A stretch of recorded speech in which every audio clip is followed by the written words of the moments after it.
Now, I'm no at-home chef, but during lockdown, we've had to get pretty creative in our kitchen. And one of the things we're trying to do is obviously use leftovers in more creative ways so that we don't feel like we're eating the same thing over and over and over again.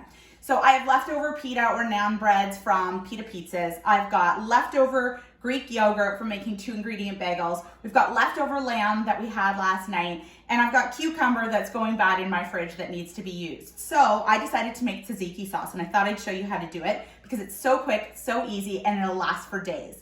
So this recipe uses 1 cup of full fat or non-fat Greek yogurt, whatever you prefer, whatever you have in your fridge. The key is that it's Greek so that it's really, really thick because you want your sauce to be thick.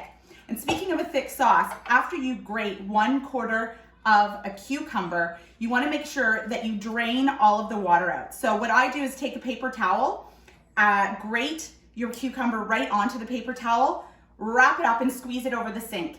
Then lay it out on a fresh paper towel and let it dry for a little bit. That's key because otherwise your sauce is going to be super runny and nobody wants a runny tzatziki.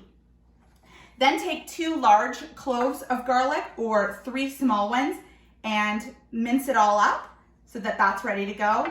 And then 1/4 of a wedge of lemon juice. And if you don't have fresh lemon, if you've got one of those lemony things in your refrigerator, that'll work fine too. And just play with it to see how much you need. You need dill, whether that's dried or fresh, doesn't matter. I am certainly not running out to a store right now for fresh dill, so dried is going to be the thing. And again, that's to taste. And you can either decide to put your dill in when you're making the recipe all at the beginning, or you can save it to the end depending on how much dilly flavor you like. Because the longer it sits, the more dilly it's gonna get. And then the only other thing you really need is some extra virgin olive oil. And you're gonna use that right on top at the very end to sort of dress it and just add a little bit of fabulous Greek flavor. So it's so easy because even somebody like me who is really not very skilled in the kitchen can do this, and you're gonna look like a hero. And you can use this on sandwiches. You can have your kids dipping vegetables in it. It's delicious, drizzled on top of potatoes, fresh roasted potatoes.